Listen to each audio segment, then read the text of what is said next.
أشهد أن لا إله إلا الله وحده لا شريك له وأشهد أن محمدا عبده ورسوله أما بعد فأعوذ بالله من الشيطان الرجيم بسم الله الرحمن الرحيم الحمد لله رب العالمين الرحمن الرحيم مالك يوم الدين إياك نعبد وإياك نستعين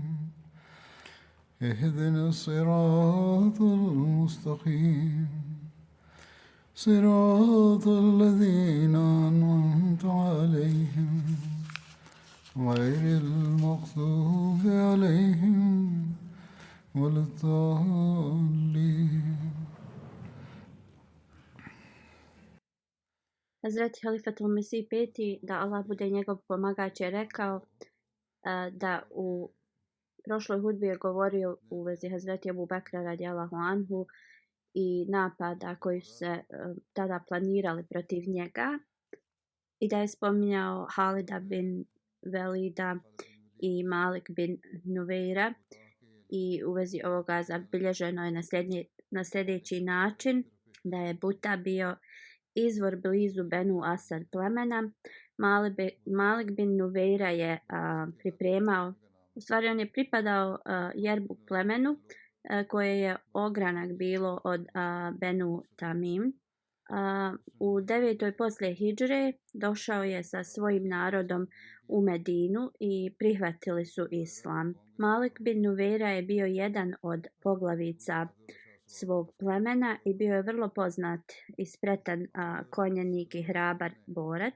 Tad je časni poslanik sallallahu alejhi ve sellem mu dao dužnost da prikuplja zekijat od svog naroda i on je bio glavni, znači, za zekijat dužnosti u tom mjestu. Kako god, poslije smrti časnog poslanika sallallahu alejhi ve sellem, kad su mnogi napustili islam, i on je također bio jedan od tih koji su napustili islam, i kad su se vijesti u vezi smrti časnog poslanika sallallahu alejhi ve sellem proširile, on je slavio tu vijest, bio je puno sretan. Žene iz njegove znači porodice su stavljale knu na njihove ruke, pjevale su i veselile su se zbog ovih vijesti. Onda su također ubili muslimane iz njihovog plemena. Svi ti ljudi koji su bili vjerovanja da je zekijat farz za muslimane i da se novac treba da šalje u muslimanski centar, to jeste u Medinu. Halifatul Mesih kaže, trebamo zapamtiti da oni koji su bili kažnjeni u to vrijeme, to su bili ljudi koji su pokušavali da nanesu zlo muslimanima, i u vezi njega je zapisano da je prvo prestao da plaća zekijat i zabranio svom narodu, i onda je tvrdio također da je i on poslanik. Sađah, koja je krenula sa ogromnom armijom da napadne Medinu, znači ona je željela da napadne Medinu. Puno ime joj je bilo Sađah bint al-Haris, ili bila je poznata kao Umi Sader. Ona je bila proročica u Arabiji i također je tvrdila poslanstvo i bila je također jedna od poglavica svog plemena. Ona se pojavila odmah poslije perioda kad su ljudi masovno, znači, odbacivali islam. Bila je iz plemena Benu Tamim. Njena majka je bila iz Benu Taglib, koji su pretežno bili kršćani. Sađah je također bila kršćanka i zbog kršćanskog plemena i porodice bila je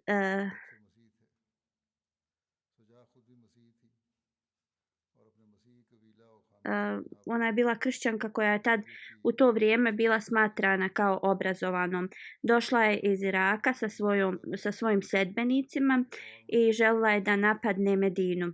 Prema nekim historijskim zapisima Sađah je ušla u Arabiju pod Perzijom. Prvo je u stvari otišla u Perziju da ispita situaciju i da pokuša da joj se Perzija pridruži, jer je u to vrijeme perzijska vlada također prolazila kroz tešku krizu. Poslije je stigla u Arabiju, prvo je otišla u svoje pleme Benu Tamim. Jedan dio ljudi je želio da plaća zekat i da budu poslušni halifi islama. Drugi su bili protiv ovoga. Treća grupa je bila oni ljudi koji nisu znali šta da rade i ovo je izazvalo da se taj narod iz Benu Tamim plemena svađa i počeli su ubijati jedni druge. I onda je ovo pleme čulo o dolasku ove Sađah i da je ona planirala da napadne Medinu. Tad su se njihove svađe još više povećale. Sađah se došla blizu njihovog plemena sa svojom ogromnom armijom i ona je željela da proglasi svoje poslanstvo i da ih pozove da budu njeni sljedbenici. I tad je ona mislila da će je svi prihvatiti. Bila je prihvaćena i taj narod je neuzubila govorio da je ona bolja od časnog poslanika sallallahu alejhi ve sellem, jer je poslanik umro. Onda je krenula sa njima u Benu Tamim prema Medini da pobjedi armiju Hazreti Ebu Bekra radijallahu anhu. Sađah i Malik bin Nuveira su stupili u kontakt i kad je ona sa svojom armijom stigla do njegovog plemena i tu su se zaustavili, pozvala je poglavicu Malika bin Nuveiru da se pridruži njenoj armiji i da napadnu Medinu. Malik bin Nuveira je prihvatio njenu preporuku da se pridruži, ali joj je rekao da je ne savjetuje da napadne Medinu. Rekao je ako mi krenemo prema Medini, Ebu Bekru radijallahu anhu, prvo trebamo da se riješimo opozicije iz naših plemena. I Sađa je prihvatila ovaj prijedlog i rekla je uradit ćemo kako ti kažeš.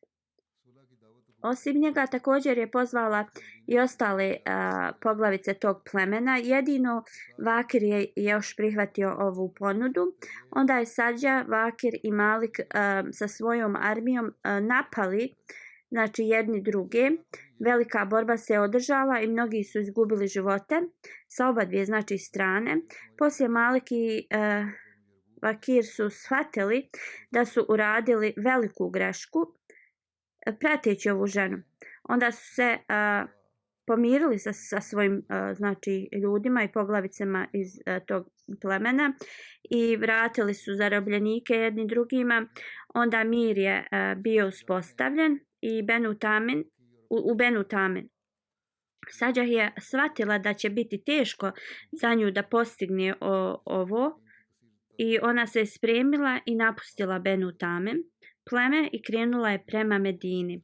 Aus bin Hurima je bilo pleme koje se borilo protiv nje. Ona je tad izgubila i Aus bin Huzima, to pleme joj je oni su rekli da će je pustiti ako obeća da neće ići prema Medini. Armija Ahlul Džazira se je sakupila u jednom mjestu, pitali su Sađah koje kao naredbe ona im daje.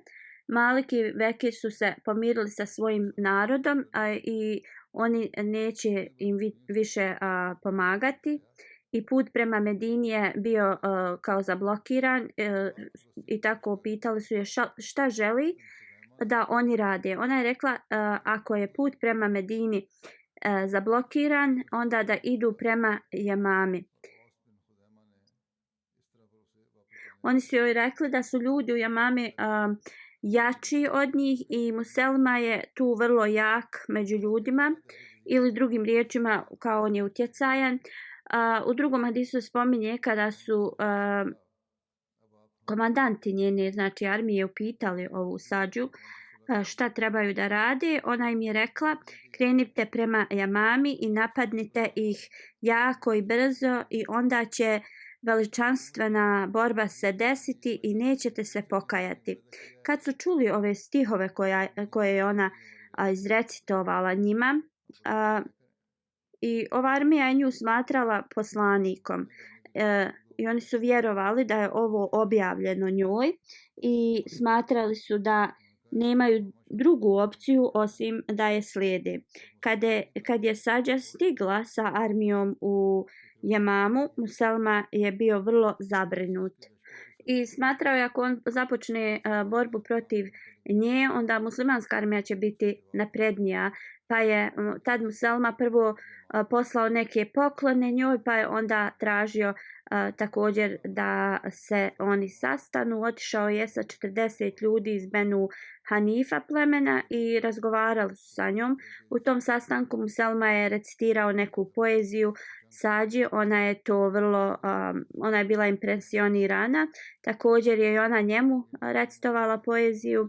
On je pokušao sve od sebe da oni imaju mir jedni između drugih i onda Muselma je predložio da oni ujedine svoje poslanstvo i također da uspostave to kroz brak i ona je prihvatila brak. Otišla je sa Muselmom u njegov kamp i poslije 3 dana vratila se svojoj armiji i rekla im je da smatra Muselmu ispravnim i zbog toga se udala za njega. Pitali su je da li je se složila za vjenčani dar, rekla je ne. Oni su joj rekli da žena takvog statusa ne bi trebala da bude udata bez vjenčanog dara i da treba da traži vjenčani dar i također da se vrati kod njih kad to uradi. Ona se vratila Muselmi i rekla mu ovo. Muselma zbog nje je kao ukinuo sabah namaz i jaciju namaz, nisu morali više da ga klanjaju. Onda za vjenčani dar tražila je pola zarade u Jamami i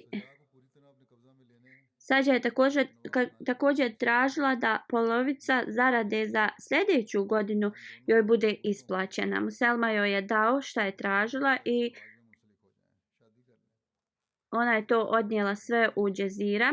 Sađa je otišla u Benu Taglib, poslije se pokajala i prihvatila islam.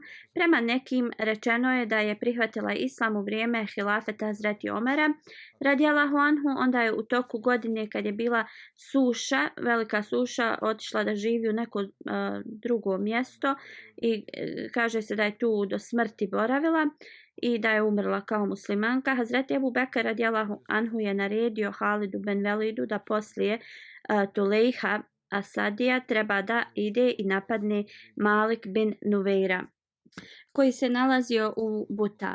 Kad je Halid bin Velid došao u Buta, nije našao nikoga tu. Saznao je da kad je Malik bin Nuveir imao kao neke kao opasnosti ili nešto, onda bi svima svojim ljudima rekao da se ne smiju nigdje kao sakupljati i da trebaju da štite svoju imovinu.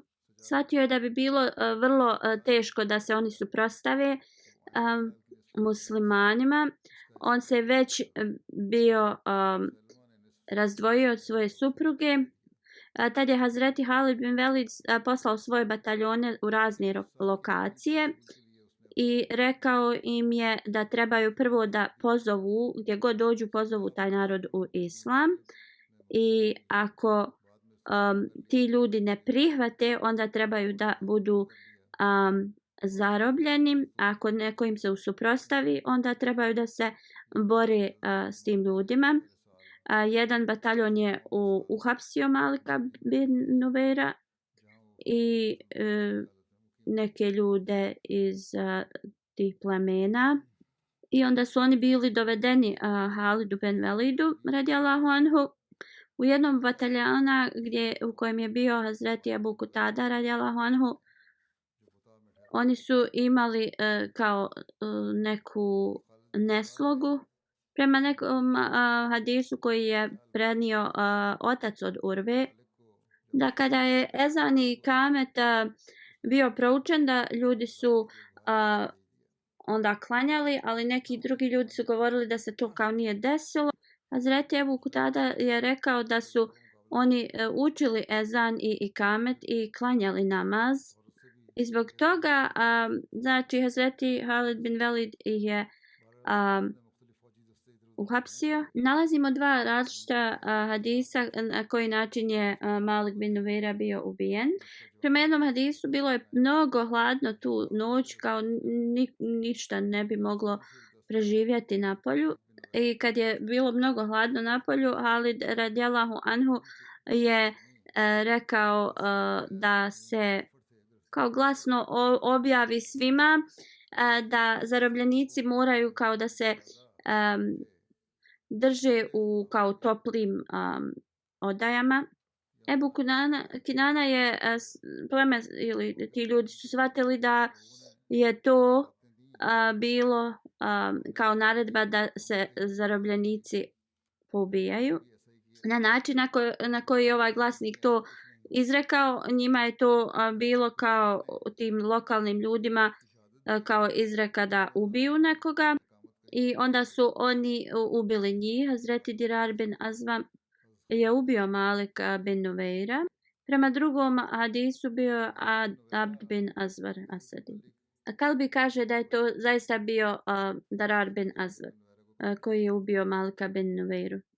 Kad je ovo saznao Hazreti Halid bin Velid, odmah je krenuo, ali dok je došao tamo već je posao bio završen, već su ih kao poubijali. Onda je rekao što god Allah želi, zaista to se i desi. Malik bin Nuveira u drugom hadisu se prenosi da ga je pozvao Halid bin Velid i upozorio ga je u vezi toga što je bio se pridružio toj sađa i zabranjivao zekijat svom narodu i rekao mu je zar ti ne znaš da je zekijat isto kao jednak namazu? To jeste naređenje je jednako od Allaha za ovo i ti ne želiš da daješ zekijat. Malik bin Nuveira je rekao, ashab je kao to mislio, on je misleći na poslanika sallallahu alejhi ve sellem, da Halid bin Velid je rekao, zar je on bio samo naš ashab? I onda je rekao tom Diraru da mu odrubi glavu. I tako je bio ubijen. Ovo je još drugi hadis u vezi njegove smrti. U Tavarik prenosi se da Hazreti Ebu Kutada je razgovarao sa Halidom bin Velidom u vezi ovoga i kao oni su imali neke nesuglasice u vezi toga. I radi ovih nesuglasica Hazreti Ebu Kutada je otišao iz armije i otišao je kod Ebu Bekra radijallahu anhu i optužio je Halida bin Velida radijallahu anhu da je ubio ovoga Malika bin Nuveiru, a kao on je još bio kao musliman. I kao ženio je njegovu suprugu i takav kao brak nije kao prihvaćen. Sveti Omer također je tad podržao znači ovo što je Hazreti Kutada govorio. Ali Hazreti Ebu Bekr radijallahu anhu je tad pokazao veliko nezadovoljstvo da je Hazreti Kutada radijallahu anhu napustio armiju Halida bin Velida radijallahu anhu, koji je bio komandant armije bez njegove dozvole da dođe u Medinu. I naredio mu je da se vrati Halidu bin Velidu. I tad je Hazreti Ebu Kutada se vratio Halidu bin Velidu u njegovoj vojsci. U Tarih Tabari se spominje više detalja u vezi ovoga. Da je Hazreti Omer radijallahu anhu rekao Ebu Bekr radijallahu anhu da Halid bin Velid ima kao krv muslimana na svojim rukama. Iako to nije kao dokazano, imaju dovoljno dokaza. Malik je zaista ubijen. Hazreti Omer je insistirao na ovome. Ebu Bekr radijallahu anhu je rekao, o Omere, ne govori u vezi ovoga. Halid bin Velid je kao učinio grešku u interpretaciji, ali ne govori loše u vezi njega. Onda je Hazreti Ebu Bekr radijallahu anhu kao platio tu otplatu, ako se neki musliman, krvnu otplatu za Malika bin Nuveiru. Hazreti Ebu Bekr radijallahu anhu je tad naredio Halidu bin Velidu da se vrati u Medinu. Halid bin Velid je onda kad se vratio dao sve detalje u vezi ovoga. Hazreti Ebu Bekr radijallahu anhu je prihvatio ovo njegovo izvinjenje. Prema jednom hadisu u vezi ovog Halida bin Velida dolaska tad u Medinu se spominje na sljedeći način. Kad se Halid bin Velid vratio u Medinu, otišao je u poslanikovu džamiju. Kad je ušao u džamiju, Hazreti Omer radijallahu anhu mu je rekao: ubio si muslimana i oženio si njegovu suprugu. I rekao je kao: tako mi Boga, bit ćeš kamenovan. Hazreti Halid bin Velid nije ništa govorio jer je kao smatrao da je Ebu Bekr radijallahu anhu istog mišljenja. Otišao je kod Ebu Bekra radijallahu anhu, objasnio sve što se je desilo i također se izvinuo. Hazreti Ebu Bekr radijallahu anhu je primio njegovo izvinjenje. Tad je Hazreti Halid bin Velid ustao. Onda je okrenuo se prema Omeru radijallahu anhu. Rekao je: o sine od Umi Šimla, šta si ti želio da mi kažeš? To je takav način govora. Omer radijallahu anhu je shvatio da Ebu Bekr radijallahu anhu je bio zadovoljan sa Halidom bin Velidom. Hazreti Omer radijallahu anhu je ustao i nije ništa govorio Halidu bin Velidu i otišao je odatle. Mutalim bin Nuveira prema drugom hadisu se prenosi da to je brat od Malika bin Nuveire došao kod Ebu Bekra radijallahu anhu i on je tražio kao novac za krvnu tu isplatu, osvetu, kako već to stoji. I također je tražio da zarobljenici budu oslobođeni. A Hazreti Ebu Bekr radijallahu anhu se složio da oslobodi zarobljenike i plati taj novac za njegovu smrt. A Hazreti Omer radijallahu anhu je tad insistirao da kao Halid bin Velid treba da bude kao otpušten iz armijske komande, govoreći da je njegov mač ubio nedužnog muslimana. Ebu Bekr radijallahu anhu je rekao: o Omere, nemoguće je da ja njegov mač, znači, vratim u njegov oklop, kad je Allah dželešanu naredio da se taj njegov mač bori protiv nevjernika. Kad je taj, znači, novac za tu krvnu osvetu bio isplaćen prema šerijetu, znači to se zatvara taj problem. Hazreti Ebu Bekr je onda rekao: ovaj slučaj je znači zatvoren. U vezi Malika bin Nuveire i u vezi optužbi u vezi njegove smrti, Hazreti Šah Abdul Aziz Delvi je zapisao u svojoj knjizi: ljudi zaista nisu znači ovaj događaj shvatili ispravno i detalji u vezi ovoga su, znači, zabilježeni u historijskim knjigama. Znači, kad je Halid bin Velid radijallahu anhu završio sa Tulejhom, on se onda krenuo prema Buta mjestu gdje je bio Malik bin Nuveira. Prema uputama časnog poslanika sallallahu alejhi ve sellem, on im je naredio da ako čuju da je ezan uči se, da li to nije važno koji pleme, nacija i to, oni trebaju da se zaustave i ne ubijaju taj narod. Ako ne čuju ezan, onda trebaju da se bore protiv tih ljudi. Ebu Kutada je bio jedan od bataljona koji su zarobili Malika bin Nuveiru, kojeg je poslanik sallallahu alejhi ve sellem postavio za vođu tog mjesta Buta i također mu je on dao zadatak da prikuplja zekat u tom mjestu ili okruženju. Zatim Kutada je tvrdio da je čuo ezan. Druga osoba iz tog njegovog bataljona je rekla da nije čuo ezan, ali znači Prije je dokazano da kada je Malik bin Nuveira i njegova porodica čuli o smrti poslanika sallallahu alejhi ve sellem, da su oni slavili tu vijest. Znači, njihove žene su stavljale knu na svoje ruke, udarati su bubnjevi i veselilo se. A također, kada je Malik bin Nuveira govorio o poslaniku sallallahu alejhi ve sellem, ako bi neka pitanja bila postavljana, on bi to govorio kako su govorio je poslanik sallallahu alejhi ve sellem, znači kako su nevjernici znači govorili u vezi poslanika sallallahu alejhi ve sellem, koristio je takav govor.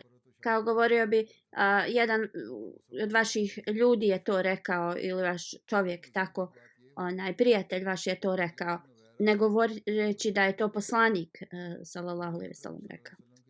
Drugi autor piše u vezi smrti Malika bin Nuveire ili u vezi njega, kao da ima različiti nekako mišljenja u vezi njega i imaju znači nesuglasice da li on bio ispravno ubijen ili ne. Šta je znači prouzrokovalo njegovu smrt jeste bilo njegovo odmicanje od islama i licemjerstvo. I znači neposlušnost halifi poslanika sallallahu alejhi ve sellem, jednostavno neučestvovanje u tom zekatu. Autor govori prema mom mišljenju ova osoba Malik bin Nuveira znači žudio za vođstvom i nekim statusom.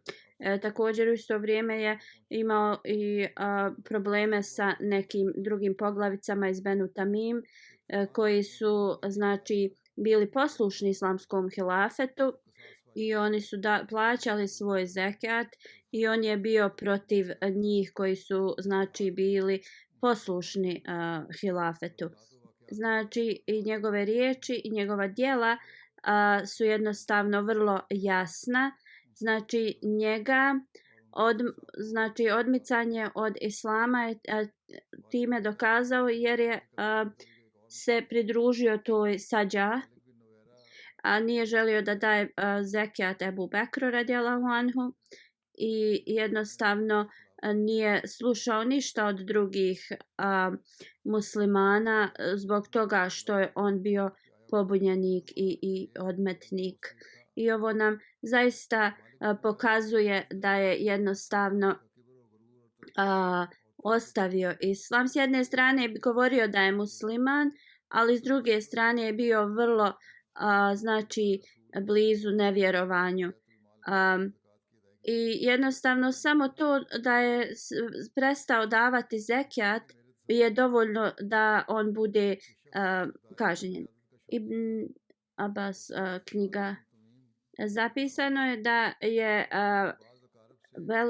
Halid bin Velid razgovarao sa Malikom bin Nuveira i kao da je on rekao Halidu bin Velidu da on će da klanja namaz, ali ne želi da plaća zekijat. Imam Nawawi u komentaru Muslim hadisa da u tom komentaru navede da su neki ljudi željeli da daju zekijat, ali njihovi vođe su to zaustavile. Oni su znači prikupili svoj zekijat, ali Malik bin Nuveira ih je zaustavio i nije im dozvolio da oni to šalju Ebu Bekru radijallahu anhu. I onda je to podijelio ljudima. Hazreti Ebu Bekr radijallahu anhu je znači ovo istražio detaljno i onda je donio odluku da Halid bin Velid radijallahu anhu nije krivac u ovome. Znači, Hazreti Ebu Bekr imao sve detalje u vezi ovoga nego drugi, jer on je bio halifa i on je dobivao sve znači izvještaje. I njegova vjera je bila jača od sviju drugih. On je znači najbliže pratio poslanika sallallahu alejhi ve sellem i način na koji je on se ponašao prema Halidu bin Velidu. Znači šta je časni poslanik sallallahu alejhi ve sellem dužnost dao Halidu bin Velidu nikada znači nije bila oduzeta od njega. iako neke stvari je možda on učinio s kojima poslanik nije bio zadovoljan ili nije bio zadovoljan, ali poslanik sallallahu alejhi ve sellem bi uvijek prihvaćao Halidovo radijallahu anhu objašnjenje u vezi toga i govorio bi ljudima da jednostavno ne ophode se tako prema Halidu bin Velidu, jer je on mač među mačevima Allahovim koje je Allah postavio protiv nevjernika. Druga optužba je da je Halid bin Velid oženio kćerku od Mintihal, Leila Mintihal, u toku kao te borbe, prije nego što je ona bila mogla da prođe taj period čekanja. U Tarih Tabari detalji ovoga braka su spomenuti. Znači, Halid bin Velid je oženio kćerku od Tamim, koja se zvala Leila, i on je nju pustio da ona čeka taj period koji žena treba da čeka. Arapi su gledali loše na to ako neko se oženi u toku rata i oni koji su se ženili jednostavno uvijek su bile neke posljedice u vezi toga u toku rata. Lama ibn Kathir piše Hazreti Halid bin Velid je nju oženio poslije tog perioda kad je njoj bilo dozvoljeno da se udaje. Lama ibn Halikan piše Mitanin je čekala 3 mjeseca i onda je Halid bin Velid poslao joj kao bračni prijedlog koji je ona prihvatila. Hazreti Šah Abdulaziz Delvi piše u vezi ovoga da u vezi ovog optužbi, u vezi njegovog braka, znači to su samo lažne optužbe, zato što ne možemo naći prave dokaze u vezi ovoga nigdje. Znači neke hadise možemo naći koji nisu vjerodostojni, ali također možemo naći i odgovore na ove znači optužbe. Zabilježeno je da je Malik bin Nuveira razveo se od te žene prije, kao neko vrijeme prije. Znači optužba je u vezi toga da je Hazreti Halid bin Velid ubio Malika bin Nuveiru i onda oženio njegovu suprugu kao odmah. I kao razlog zato što je on želio da ubije tog Malika bin Nuveiru je zbog toga, zato što je on želio njegovu suprugu. Šah Abdulaziz Delvi kaže da je Malik bin Nuveira razveo tu ženu prije toga, ali je on nju kao držao u svojoj kući, nije je puštao, ali je razveo. U časnom Kur'anu ajet stoji u vezi ovoga, kad vi razvedete žene i taj period čekanja prođe, onda ih pustite. I zbog toga možemo vidjeti da je njen period već bio prošao, taj period čekanja poslije razvoda, i njoj je bilo dozvoljeno da se uda. U vezi ovog braka u drugom mjestu nalazimo Tamim, ime je bilo Leila bint Sinan al-Hal. Ona je bila prije supruga Malika bin Nuveira. Znači, mnoge debate se vodile u vezi ovoga braka. Znači, neki su lažno tvrdili u vezi ovog braka da se nije na šerijatski način desio, znači propisi da se nisu ispoštovali i kao da je on bio opsjednut ili kao oslijepljen njenom ljepotom i da je se zaljubio u nju i zbog toga kad je došla kao zarobljenica i on nije mogao da čeka i oženio je. I oni kao tvrde da ovo nije brak, već znači kao Bože sačuvaj blud. Kako god, ovo je potpuna laž i nema nikakve istine u ovome. Historičari znači nemaju nikakve dokaze u vezi toga da je to istina, niti bilo koji hadis da nas uputi na ovo. Alama bin Varti kaže da je Halid bin Velid ubio Malika bin Nuweiru zbog toga što je prestao da plaća zekijat i zbog toga je smrtna kazna bila dozvoljena.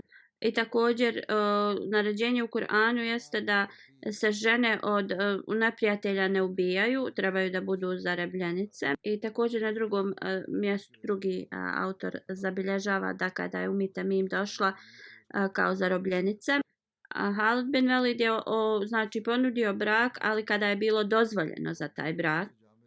Znači on govori da također kada su zatvorenice ženske u ratu, da je propisano ako su one trudne onda niko ne smije njima da se približava, ako nisu trudne onda se može brak s njima sklopiti poslije njihovog znači prve menstruacije, ali drugi su znači bili brzi da optuže Halida bin Velida radijallahu anhu u vezi ovoga i govorili su da znači on je ubio Malika bin Nuweiru kao muslimana i kao da kroz ovaj brak da je on prekršio islamska pravila i da je to Halid uradio u toku borbe, znači da se oženio i kao da je to bilo protiv i prije islamskog zakona i islamskog zakona.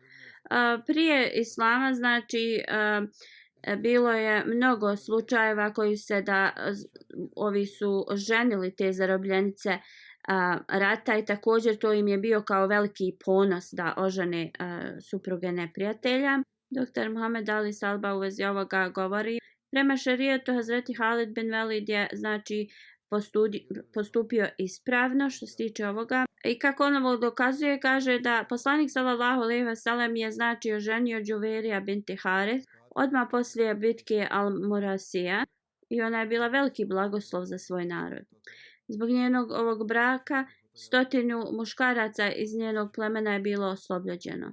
Zbog toga što su oni sada imali znači ovu bračnu vezu preko nje s poslanikom sallallahu alejhi ve sellem.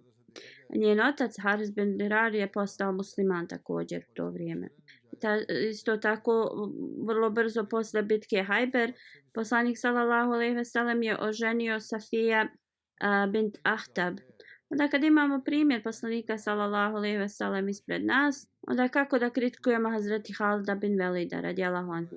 Razlog zašto sam ja spomenuo ove detalje i na dan danas neki ljudi koji nemaju mnogo znanja znači govore u vezi Ebu Bekra radijallahu anhu da je Hazreti Omer radijallahu anhu kao bio ispravnog mišljenja u vezi ovoga, a Bože sačuvaj da Ebu Bekr radijallahu anhu kao nije ispravno se znači odlučio u vezi ovoga, u vezi Halida bin Velida. Kako god Hazreti Ebu Bekr radijallahu anhu je odlučio kad je prikupio sve detalje i onda je oslobodio Halida bin Velida od bilo kakve krivice. U vezi Halida bin Velida radijallahu anhu i njegovog polaska prema Jamama, zabilježeno je da je Ebu Bekr radijallahu anhu rekao Halidu bin Velidu kada završi sa plemenom Asad i Gatfan i sa Malkom bin Nuweirom, on mu je skrenuo veliku pažnju prema Jamami. Šerik bin Abda Fusari prenosi da je bio među onima koji su prisustvovali u bitci Buzaha. Kao došao sam kod Ebu Bekra radijallahu anhu i da mu je Ebu Bekr radijallahu anhu rekao da se pridruži Halidu bin Velidu. I kaže, ja sam nosio pismo koje je bilo napisano Halidu bin Velidu radijallahu anhu. U pismu je pisalo: ja sam dobio znači pismo od tebe u kojem si govorio u vezi pobjeda koje si osvojio. I znači spomenuo je sve u vezi Asade i Gatfan plemena i kao napisao si mi da sada krećeš prema Jamama. Savjetujem te da se bojiš Allaha koji nema partnera i budi naklonjen prema muslimanima ili dobar prema njima koji su uz tebe. Ponašaj se prema njima kao da si njihov otac.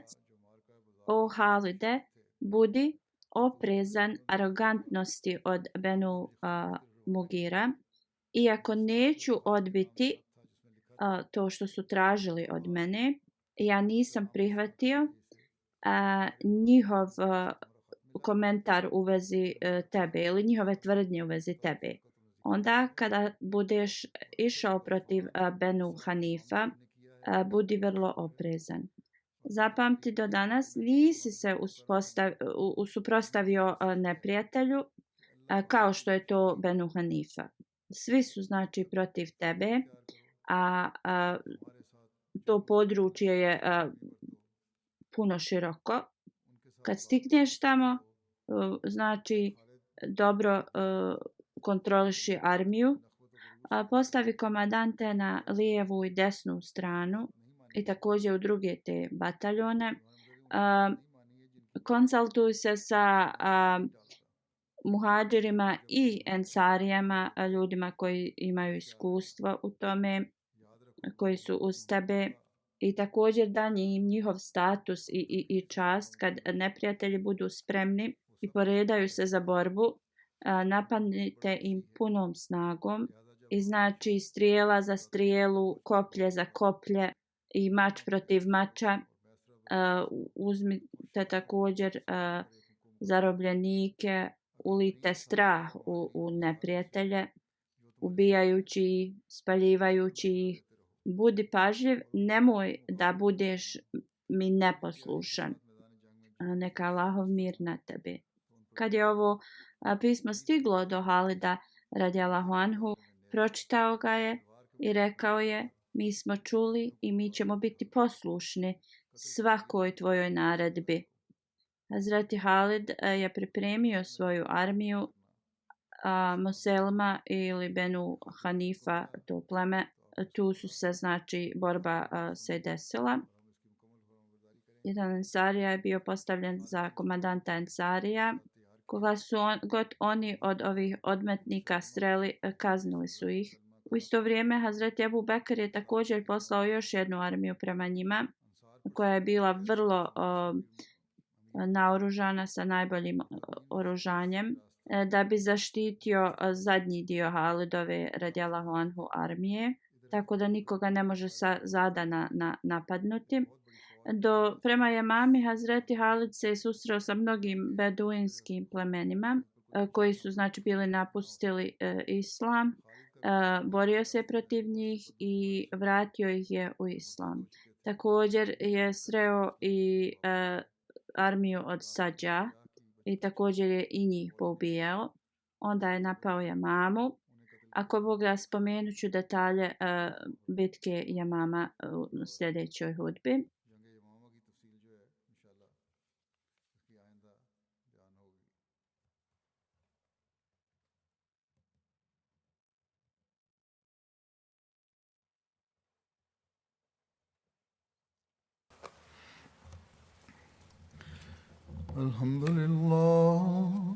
الحمد لله نحمده ونستعينه ونستغفره ونؤمن به ونتوكل عليه ونعوذ بالله من شرور أنفسنا ومن سيئات أعمالنا من يهده الله فلا مضل له ومن يضلل فلا هادي له ونشهد أن لا إله إلا الله ونشهد أن محمدا عبده ورسوله عباد الله رحمكم الله إن الله يأمر بالعدل والإحسان وإيتاء ذي القربى وينهى